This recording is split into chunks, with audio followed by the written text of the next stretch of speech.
Excuse me sir, मेरी बात सुनिए सर। ये क्या हो रहा है?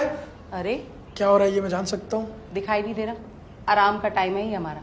और तुमसे रोका नहीं गया? कोई भी क्लास में चला आएगा ऐसे? मैम मैंने बहुत रोका, लेकिन ये गवार अंदर चला है, इसने मेरी एक नहीं सुनी। कौन सी क्लास है ये? सर हिंदी की क्लास चल रही है। तुम चुप करो। हिंदी की क्लास है?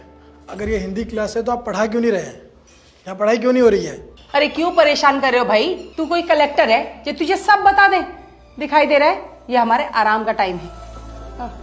क्लासरूम में पढ़ाई क्यों नहीं हो रही है? आप टीचर है ना, आपको पढ़ाना चाहिए। अरे भाई हम टीचर हैं तो क्या हमने ठेका ले रखा है पढ़ाई कराने का? आपको सैलरी मिलती है, गवर्नमेंट इसी चीज की सैलरी देती है ना आपको। पढ़ा क्यों नहीं रहे आप? हाँ तो मैम देखो, अब ये गवार हमें बताएगा कि सैलरी हमें इस चीज की मिलती है। मैं यहाँ अपनी बहन का एडमिशन करवाने आया हूँ। बहन का एडमिशन कराने आए हो तो जाकर ऑफिस में एडमिशन कराओ। यहाँ एडमिशन हो रहा है क्या? एडमिशन के लिए आया है। अबे दिखने से